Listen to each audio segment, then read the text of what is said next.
Ever struggled with balancing your professional and personal life or the different roles and hats you're wearing, like the role of mother, the role of best friend or spouse? Join us on the Scenic Road podcast today as Dr. Randie Schacter and I explore the one thing that really helps us balancing all of this mess and redefining self-care and establishing healthy boundaries. Hi, and welcome to the Scenic Route podcast, where we believe in embracing life's journey with purpose, curiosity, and a bit of puppy humor. I'm one uncool mom, and I'm always looking out for that perfect slice of gluten-free rhubarb pie. Every week, I get the joy of sitting down with dreamers and doers who dare to take the road less traveled in pursuit of their own magic. Together, we dive into the inspiring stories of soulful entrepreneurs and visionary leaders who boldly share their beliefs, lessons, and fuck-ups. Excited? So am I. You're exactly where you're meant to be. And now, let's take this conversation off the beaten track. Randie Schacter is a psychiatrist treating women and children and practicing medicine since 1999. She's the founder and owner of Silver Psychiatric Services in Matthews, UC, where she also lives with her husband and 3 daughters. Randie, welcome to the Scenic Route podcast. How are you today? I am good. How are you? I'm really good and I'm super excited. It started snowing today here. Not here. It's just gray. It's been gray here for days. Yeah, that's usually what's like my Swiss winter situation because I'm not up in the mountains, but it's snowing today and it's snowing. It hasn't stopped since the morning. So it's really nice. How many inches today? So so that everyone who's tuning in today can get an idea of who you are. Can you briefly walk us through your story, like how you started, how you are the Randie that you are today, the pivotal crossroads, the big moments? Okay, so I am a child, adolescent, and adult psychiatrist. I started out as a kid like everybody else, and I loved listening to people. So I decided that I was going to do psychology in some format. And then along the way, I decided that I needed more tools. So I transitioned from being a psychologist, that was my original goal, into doing medicine as well, because medicine gave me more tools so I could listen. And then I can also do therapy, but I can also do medication management. Mm-hmm. And that's where medicine came in. And then as I practiced medicine, new avenues came up. I worked in a hospital for a while. Over time, autonomy became less of an opportunity, and I like autonomy. So I opened up a private practice, and I treated primarily children, adolescents, and then they started to grow up, and I started to grow. And then it became women and children. And then I decided that I love treating women, and I began to love treating a group of women in particular, which were women professionals, women physicians in the healthcare community. And burnout and stress became a huge impact as the medical field transitioned into us working smarter, not harder, which really meant we worked harder and smarter. Yeah, you got corporatized or corporified or something.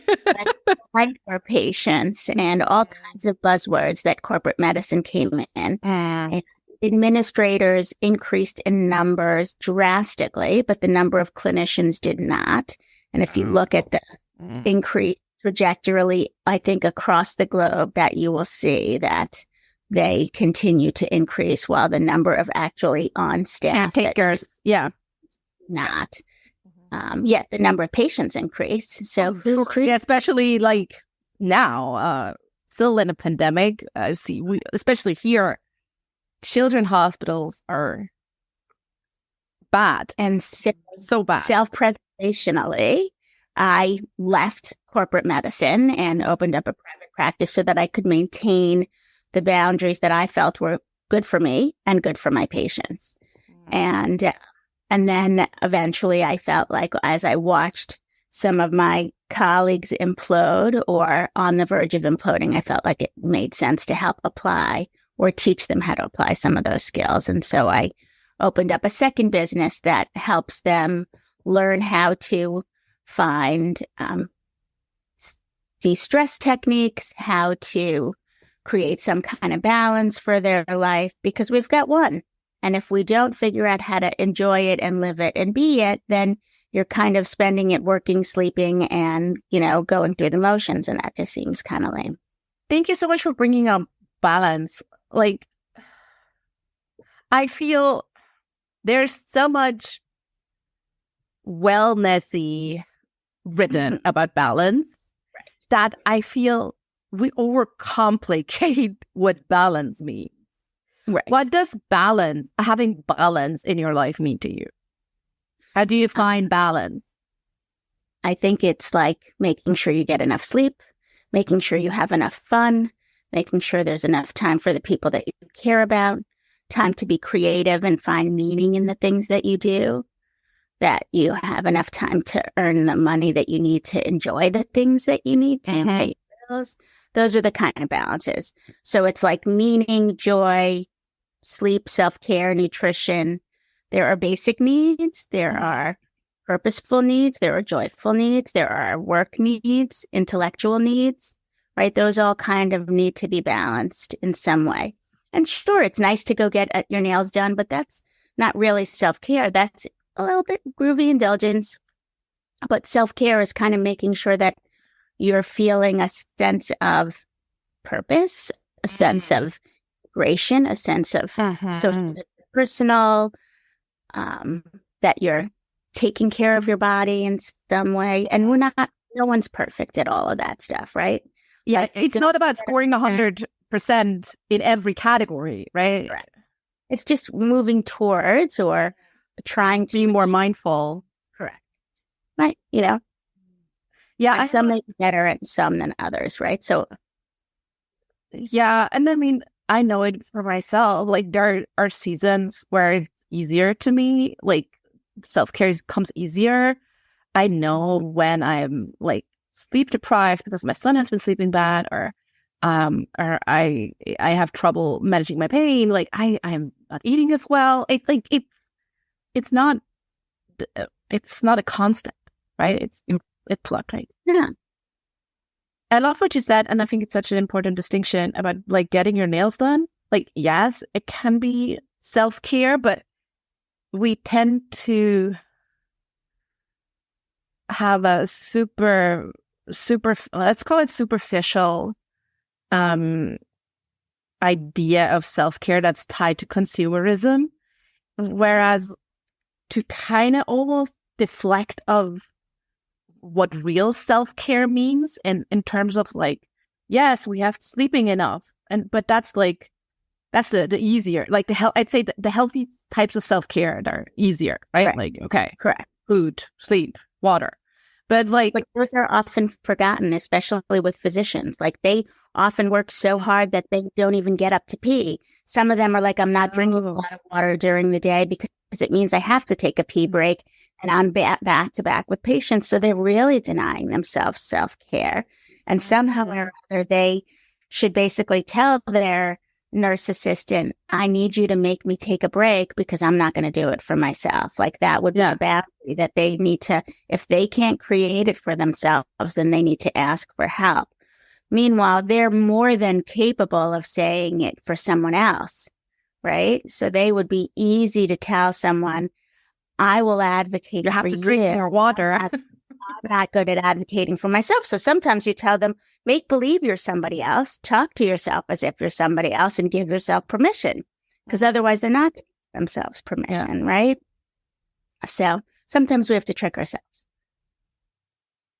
Yeah, I feel like, yeah, if we're in tricky spots, we have to trick our brain. It's not necessary. It's not even like ourselves, but to me, at least, it's really, you have to trick my brain. Correct. Change the mind. Yes. So, and I love what you said, like about boundaries, right? Like, and I feel that's such an important part of self-care that's often forgotten, right? Like, kind of like the social aspect of self-care, like boundaries, having a support system, like that you can actually go ask for help. Right. Community, like, we're like, I mean, COVID showed this, right? We're getting more isolated. And kind of like really those social aspects of self-care have to be taken care of before we can say, oh, I'm getting my nails done as part of self-care. Right. Because we're actually having bigger fish to fry first. Correct. So is boundaries one of those big fishes? I think absolutely boundaries are huge. I think learning to be able to. So one of the things that is often understood with boundaries is being able to know when to say no to something and what it means to say no, right? So if you agree to something, you want to know that when you think about it later, it's something that you'll actually want to do. And saying no doesn't always mean that it's a bad thing. It might actually be a great thing for you or the person that you're saying no to, right? So if you say yes to something, you don't really want to do it. Are you going to do a bad job? Are you going to flake at the last minute? Are you going to disappoint the person that you're saying yes to because you're not all in? Maybe they'd get somebody else better who really wants to do it. Yeah. There could be better. Seeing an opportunity for, right. It might be better if I say no now and then having regret about saying yes later on and having a worse outcome for both. Correct. That's maybe some of you were tuning in, and most of my listeners are self-employed entrepreneurs from the creative space, copywriters, photographers, and so on. You might be thinking like, okay, why am I talking to a psychiatrist, like medicine practitioner? Like, where's kind of like the link? And I was so impressed when we talked before our call, what you said about how you do your client intake management. That you not necessarily look at like, oh, okay, I have like 50 free slots, so I take 50 people, but you're actually not going capacity wise, but you're going like energy wise, right? Or different capacity wise. Like, do you want to tell us like kind of like the underlying principle of this, how you're managing how many clients you can take on? Sure. So basically in my medical practice, which you could apply to any business, right? You have a certain number of clients. And when you are full, you stop taking people because you have maximum capacity. But every so often, some clients move on either because you finished your job or because they moved to another city or whatever it is. And now you have space. And so for me, the number of people that I would bring in when I have open space, my space opens based on the concept that my patients are healthier and I have emotional capacity to bring on new people. Or because at the beginning of fall, my college students have moved on and they're no longer living in the states that I'm licensed to practice. So I have open space. So when I open up my space, it's not so much the number of slots that I have. When I start getting new patients in, depending on how critical their level of illness is or how much energy it takes for me to process what's going on with them. They're very sick or very in need of my time. So sometimes I can see a patient 3 times and we get them on a medication regimen and they're good and I only see them every 3 months. Sometimes I need to see them every week for several months until we get them where they need to be. So each person's going to be different. And sometimes it's just the emotional toll that they take. I take them home with me and it's hard for me to sleep. I'm trying to figure out how to help them. And that weight tells me to say, okay, I'm closing down a little bit and I'm not adding anyone else, because if I'm not sleeping, then I can't take care of the rest of the people that I'm supposed to be helping. I need to pull back a little. And that works for me, because if I don't take care of myself, then I can't take care of everybody else. So there's this line that once I get close to this space that, okay, I am carrying a burden and the burden is heavy. I need to process it and digest it before I can bring more on. And so I think that would happen with any client. If you have a huge client that you feel like is overwhelming and they're asking a lot and you're not sure how to please them, you need to say to yourself, okay, how do I figure out how to wrap my head around this person, their needs and so on, before I add another person. Because if I disappoint this person, what's happening to my ratings when I'm looking at my social media and they're upset with me? Happen to the next guy. I don't know. I would assume that's similar, right? Yeah, absolutely. And I found it such an interesting concept because I know I had the conversation a couple of times with my clients when there are questions coming up like, oh, how many people should I, like, if I run like a live course, how many people should I let into the program? How many people should be in a mastermind? How many people should be whatever? And it's like, you have to ask yourself, how many people can you build as like a satisfying experience for? And you have the capacity to support in that container. Like, I mean, I know with the work I do, like brand strategy, it's like I get fully immersed in whatever strategic component I'm on. So I know I cannot take on one-on-one clients every week.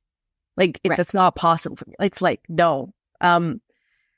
So you have to be really honest with yourself. Like, okay, what is really my capacity, and what can I take on, and not just be like, oh, I got another sign up. Might as well have it here.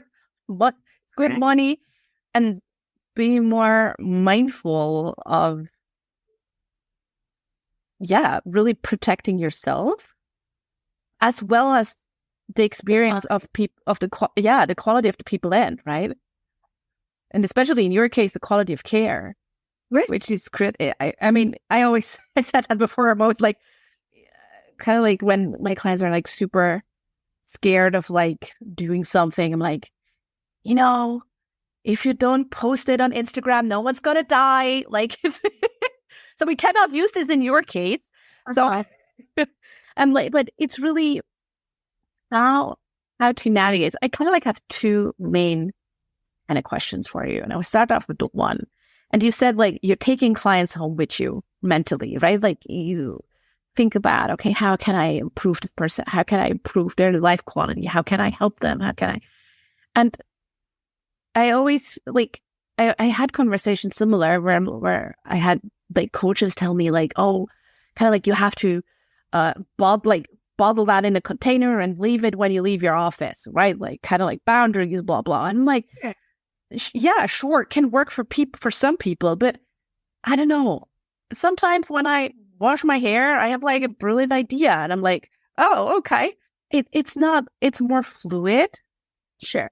But still, how do we protect our own energy while we do this concept of not leaving everything at the door? Right. So how do you do it? Techniques, right? So some of the techniques are is if you're working from home, right? You definitely, you physiologically change the atmosphere between home life and work life. Even if you could work in your pajamas, put shoes on. Like change from being like in your casual attire to like a business format. So putting the shoes on can physically create that ambiance that, okay, now I'm in work mode. Yeah. You can visually imagine closing one door and opening another door when you walk into that little home office. But having strokes of genius when you're in a shower isn't necessarily invading your personal life. It's a stroke of genius. Have at it, right? That's awesome. Figure out, write it down when you get out of the shower and remind yourself that you'll get to it tomorrow. Yeah, it's probably more intrusive if you're like, oh, I don't know, husband and kid are waiting at the dinner table, but I'm going to finish this email real quick. And so that for the intrusive distress worry thoughts that I would have if a patient is plaguing me, one of the things that I would do would be, I have supportive colleagues. Like if there's a patient that I can't wrap my head around, then I will call my peers that are in my community and be like, hey, this is my presentation. This is where I'm stuck. How would you handle something in this? What do you think is going? Like, you need to know that there are other people in the community within your world or field that could be supportive, that get it, understand it. And I think in most worlds, there's this belief that there's this competition. Like if I share with someone, then they're going to take take it and use it and steal my clients away from under me or. But we should, for me, I believe it comes from a place of abundance, that wherever there is some, there is more. And if we can network and share our strengths and our weaknesses and our vulnerabilities and communicate, then we can also become stronger.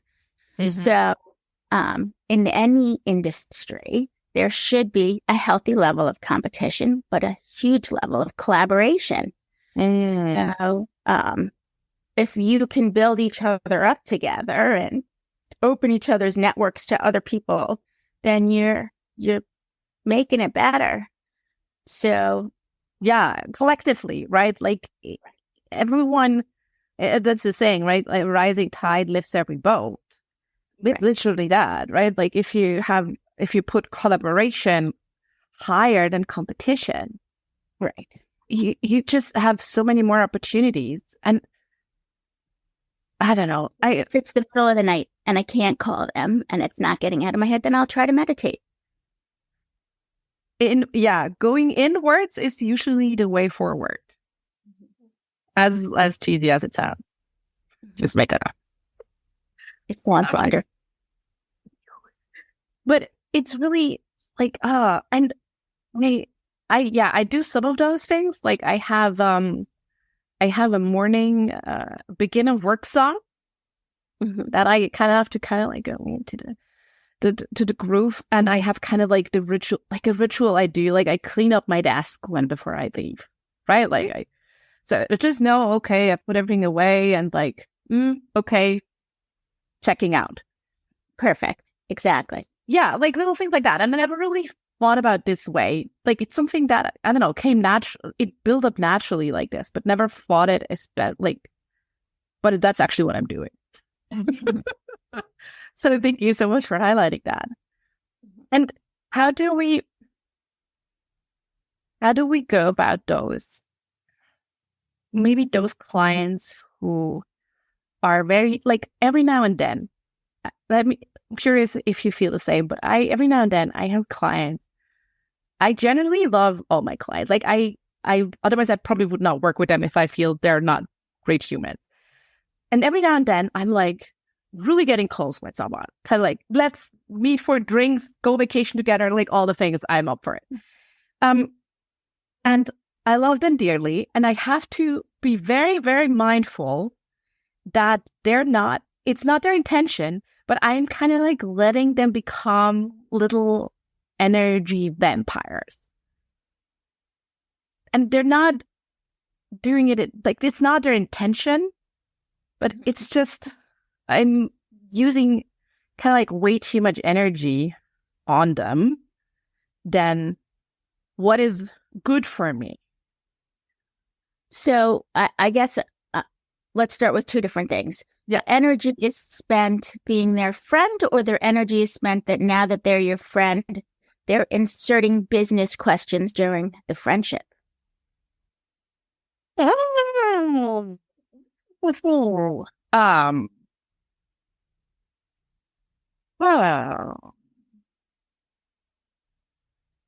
let's say the later part.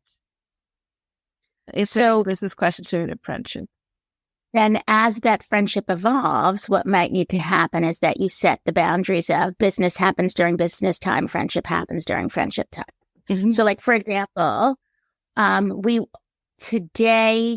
this evening, time change, you and I, right? Mm-hmm. I will be taking my staff out for our annual holiday party. Oh, lovely. And there will be no business discussion. No shop talk. Just social. And so that boundary gets set, right? So if you're developing a friendship with a client, then when you're being social, it's just social. When you're doing business, it's business. You would want to separate the two spaces if this is a person that you'd want to pursue a friendship with, a genuine friendship, right? Yeah. If you're being social because you're networking with the person, then business sort of could happen on an outing. I guess so, yeah. The relationship. So if you're saying, okay, I'm going on vacation with this person and I really like this person, you guys would want to have that conversation about as friends. It's fair to both of us. If we keep business in one space, that way we can keep records and notes and make sure that things get followed through and it's appropriate. And then when we're together, we could just enjoy each other. Like, Yeah. that. And then there's no resentment and feeling like you're working harder than you need to for somebody. And a good friend, they should get it and understand it. Right? Yeah.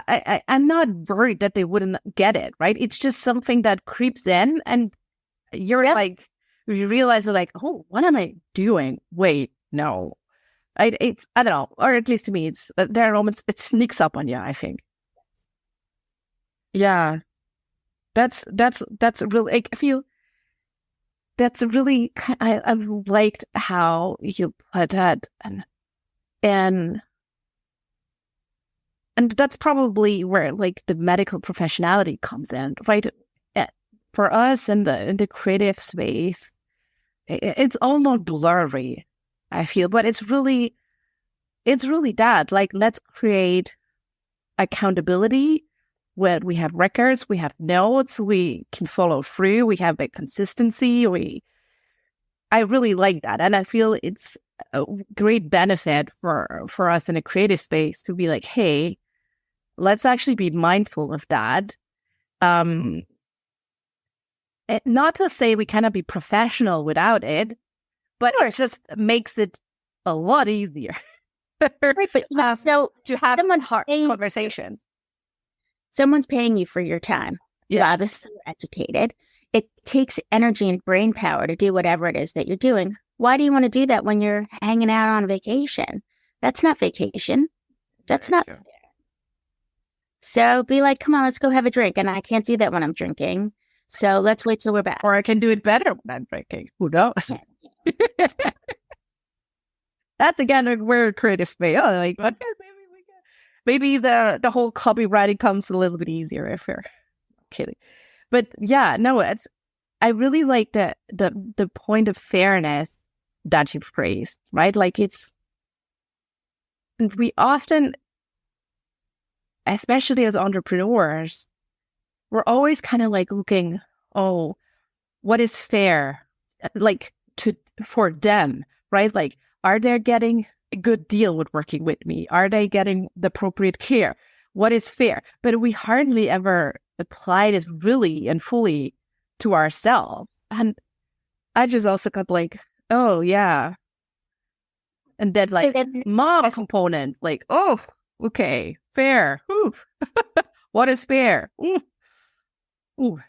First thing, fair and equal are never the same. Oh, right? Yes. And great. Secondly, what is the standard of care in your industry? If you're giving them a standard or above, then you're obviously giving fair, right? And so then when you establish a business relationship, what are their expectations? Have you established what they expect for whatever they're getting? And if you're giving it to them, then it's fair. Right? Didn't you agree? Okay, I'll do this for you. And if this is what you need, did it include all these extra things? No. So then why are you? That's the big question, right? Like, what is the story that plays and that keeps you over delivering, right? I see it so often with my clients. They have contracts in place of like, you pay me this, I deliver this, right? Pretty straightforward. And sometimes you have a byproduct that manifests when you do something, and you're like, here, have it. Okay, fair enough, right? But I don't know. Sometimes I have so many clients who are like, oh, and then I like did this, and I'm like, well, but that was out of scope. Like, why did you? Yeah, I felt like I don't know. Why? What is the script that is playing or the conditioning that is playing that keeps us kind of like over delivering? And a couple of things, probably. One is that they're hoping that they'll get this better rating, that they're like, oh, okay, better approval, higher approval. Right. Another one is a little imposter syndrome, that they feel like they have, right? That okay, I'm not good enough. I have to work extra hard or extra more or whatever. But strangely enough, often when we over deliver, we then present as undervalued, right? So if we give more for less, then people often strangely believe that then we're not as good as we might be, right? Sort of like you can go and buy at this store versus this store versus that store, right? And so somewhere between the middle and the high end, the value is considered more appealing than the one at the low end for a majority of people. And the same thing would go for a product, any product. You are a product, right? Yeah. So if you're constantly adding or discounting yourself, that's a good point. Yeah. You know, you can add a promotion, but it's different than just giving things away free, constantly past what you've agreed, even if, especially if they're happy with what you're giving. Yeah. And it's also like, I mean, if you do the promotion, yes, but that's different, right? Like that's, if you do promotion, fine. If that's a marketing thing you want to try, fair enough. But it's really interesting that we do that, or some of us have experience with that. And I think that every one of us had occasionally had to kind of like over deliver. We're all humans and kind of like, oh, maybe, I don't know, she likes me more, or she refers another client, or whatever it is. And it's surely a good thing to kind of like pause yourself and really ask like, oh, okay, why am I doing this? And if you see it as a repeating pattern, maybe look closer and really be like, okay, what's going on here? If your service is timed and you go over and you do not charge for the first time that you go over because it was unintentional by both of you, you could always acknowledge, we went over for this time. Yes. I'm not charging this time, but should we go over next time, there will be a charge. It allows them to be prepared that if they take longer to get their needs met and you to collaborate, they're prepared for that, as opposed to, oh, we met for an hour and a half, we agreed to meet for an hour, here's an extra $300 bill for the extra 30 minutes. Yeah. They're like, you didn't tell me if I went, you know what I mean? That is a nicer way to kind of segue into, my time is valuable, as it's yours. So either we stay within our time frame in the future, or you will be billed for that. That is another. Yeah. And interestingly enough, there are very few people in my experience that are like, that don't get it. If you openly communicate whatever it is that you plan to do in your business, I had very, very few people who are like, oh no. Right. Like it really boils down, and that's also something that we heard 1,000 times, like clear communication and expectation management, right? Like, oh, I know. She told me she'll gonna charge me for that half an hour. It's cool. She was very gracious. She didn't bill me the first half an hour, but yeah, I get it. Like she also wants to make money. So there we go. And like really, yeah, the more you can be clear about that, it really maybe also walk through your client journey where you're like, oh, okay, maybe I when they sign a contract or they fill in their application form or whatever, wherever is the space to kind of like add in those boundaries of like, hey, you know, if you write me an email, I'll answer you within 48 hours and not like 6 hours, because that's not how I operate. Whatever, right? Like we're free. That's where a lot of like probably our old corporate world conditioning comes in to define how we want to do business, and then little things creep in of, oh, but maybe I should this too, so she gets more worth, more value, whatever, or other things like, oh, and that's another component. Oh, but this person offers 12-hour with feedback within 12 hours. I only do 24. Maybe I should also do 12. That like comparisonitis. Or them. Yeah. And what is the quality of the 12-hour turnaround compared to your 24-hour reflection? Yeah. Or maybe they have a big team, so they can actually do that. You don't know, or not necessarily know. And also, it's a 24-hour grace. You could still do it in 2 hours if you had the time and the ability. It just means you're given 24 hours to respond, right? Yeah. So Yeah. In my office, you get a letter. Let's say you need a letter for school or a letter for whatever. It's 3 business days. Typically, we do it within a day. But there are times that either I'm out or my office manager, who actually edits letters, is out. And we need a day or two to kind of get back into give ourselves a grace period just in case. But typically our norm is 24 is a business day. Yeah. Yeah. And I mean, you pleasantly surprise people, right? When they have it in the mail the next day, they're like, oh, that was fast. Whereas if you say, oh, you have it next day, they're like, oh, okay, I had it in the mail. Cool. Like, yeah, they said, so that just deliver. And you're like, oh, wow, she was really attentive. So thank you. Like, it's already creating a more positive effect on you. And then if you can't 24 hour because of something, right? Then now you've a bit of slack. Right. So creating a reasonable time frame for yourself, inserting incidentals, and then doing better is better than creating a time frame that's really tight and then disappointing. Oh, yeah. Oh, always. I mean, that's, universal, right? I mean, if it's always too tight, like there's especially like the ones that were super tight, you always planned like super tight.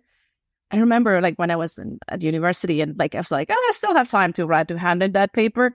There was always something. And I would be scrambled, running all over the place. Like, I don't know, like, oh. Yeah, no.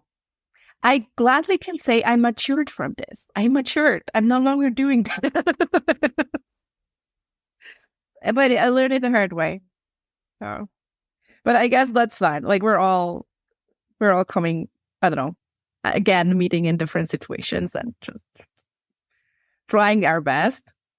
That's what it's about, right? Like just trying our best, especially with boundaries. Like, and it's also finding how is it the same? Like when you start like boundaries, where would you start? Like if you someone who really struggles with setting boundaries, would we say you go to the one that comes like easiest to you? How to identify the one boundary that you could set the easiest, so you can kind of like grow your boundary muscle and get used to growing your boundaries and protecting your boundaries? I think you start with the safest people, and you let them know that you're struggling with this, and tell them that you are trying to set safe limits for yourself. And these are examples of things that you're going to try to do. And so if you say no, could they graciously, respectfully hear you the first time and not give you the face or whatever, or the come on, or practice the come on and see how it fits and how they can assertively push back, right? And so saying no comes with all different kinds of ways. You could say, I can't today, but I could next week. So it's a no, but you're offering an alternative, right? Mm-hmm. Or you could say, I can't. You always ask me, why don't you ask Jim this time? He hasn't done it in forever. Yeah. And I'm doing that with my mom. Right? Or it could be, I so appreciate the invite. That's so lovely. I'm overcommitted at this point in time. Mm-hmm. Maybe next year. But you're thanking them for the opportunity, right? Yeah, which is nice. They thought of you to solve something for them. And you can show gratitude for that and still say no. Right. Or you could say, I can't do that, but I could do this, right? So if they're asking you to do one thing, and you could say, I can't do the huge, I can't run the program, but I'm willing to volunteer that day. Yeah. Right. Or I could do a module of the program, but you need someone else to run the program or whatever. Yeah. Yeah. So those are very elegant ways. Say no. Or you could just say no. It's a full sentence. That is very true. And so it's a hard one for a lot of us. Ask yourself, if you say yes, what will it feel like few days from now, that yes, will it be something you're excited to do, something that you're happy to do, something that you're neutral about? If it's something that you're not happy, excited, resentful, if it goes from neutral to resentful, the answer is no, right? No, no. Yeah. Yeah. I remember my old business coach, she always kind of like said, unless it's a hell yes, it's a no. Kind of like as a general rule of thumb. In life, there are things that we need to do, I believe, that are not, that I don't always believe. I know they say that all the time. Me personally, I don't always believe that applies, especially when we have children and we have family members that need us and love us. You can't say, no, sorry, I'm not helping you get dressed in the morning to your 2-year-old because you don't feel like it and you're setting boundaries. It needs your help. Do you know what I mean? Yeah. And even there, right? Like you cannot like, well, I don't care, go out to sleep naked. Unless you live somewhere where it's really warm, I suppose. But like, it's really, but even then you can ask yourself, okay, why do I not want to do it? Like what boundary or what of my balance, what of balance is, I don't know, getting unaligned and finding a way to still kind of like do it. Is it maybe you just need to pee first because you really need to pee? Or do you need your morning coffee first? Or is it always just really stressful? So you put on socks and bottoms upstairs and jacket and thing downstairs. So you break it apart. I don't know, whatever. Be playful, creative about it. Make it a game somehow. Pick the clothes out the night before instead of in the morning. Look at the weather and say, okay, what goes with you? Pick it out. It's this weather. You know, find whatever creative way to make it not stressful to the best of your ability. Yeah. Change the way your mind kind of processes it. And showing yourself grace if it's not possible some morning. Oh, and you just gotta, I don't know, suck it up and do it. There are seasons where that will be the case, right? Like, and if you have a partner, then you tag team, and that's your boundary. You say, I don't like getting him dressed in the morning. It's exhausting to me. So we're splitting this job. Yeah. But I will happily brush his teeth at night and put him in his pajamas. Yeah. Yeah. Or just even asking him, like, how do you feel about dressing the kid in the morning? Is it stressful to you? Maybe he says, no, actually, I never had a really problem. I mean, our kids are always they're never the same. Agreed between parents. Yeah. So maybe that's easy. Again, clear communication.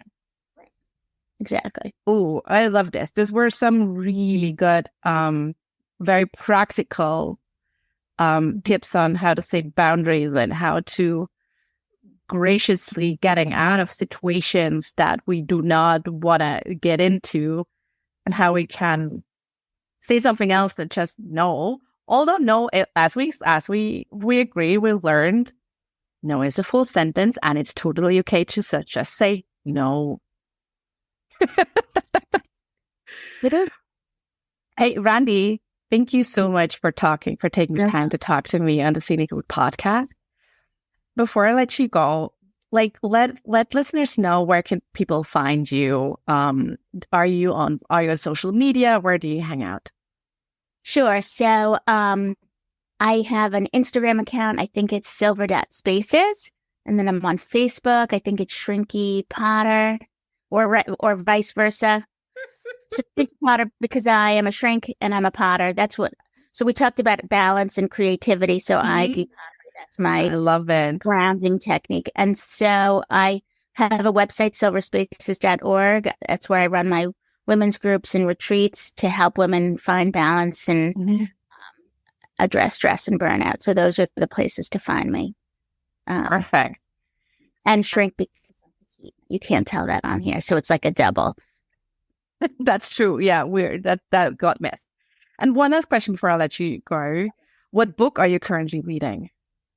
What book am I currently reading? I am not, but I'm told that I'm supposed to read Hours, and then and because I think it's going to be a musical. I think it's a book and then it's a movie. or a series. And then my friend recommended to me. Now I think it's becoming a theatrical version. And then Braiding Sweetgrass is something that I was going to read. Yeah, I because I can recommend Braiding Sweetgrass. but It was really a nice perspective on the creative life from more of a nature biology point of view. Okay, hours. I'm gonna look that up. Always interesting. Always can like add things to my stack. So I'm like, oh, right. so I don't have to think what I'm gonna read next. I'm like, oh, Randie said this book, so I'm gonna check it out. So again, thank you so much for being with me on the Scenic Road podcast. It was a blast. Thank you so much, Randie. My pleasure. And just like that, we've reached the end of another journey together on the Scenic Route podcast. Thank you for spending time with us. Curious for more stories or in search of the resources mentioned in today's episode? Visit us at scenicroutepodcast.com for everything you need. And if you're ready to embrace your scenic route, I've got something special for you. Step off the beaten path with my Scenic Route affirmation card deck. It's crafted for those moments when you're seeking courage, yearning to trust your inner voice, and eager to carve out a path authentically, unmistakably yours. Pick your Scenic Route affirmation today and let it support you. Excited about where your journey might lead? I certainly am. Remember, the Scenic Route is not just about the destination, but the experiences, learnings, and joy we discover along the way. Thank you for being here, and I look forward to seeing you on the Scenic Route again.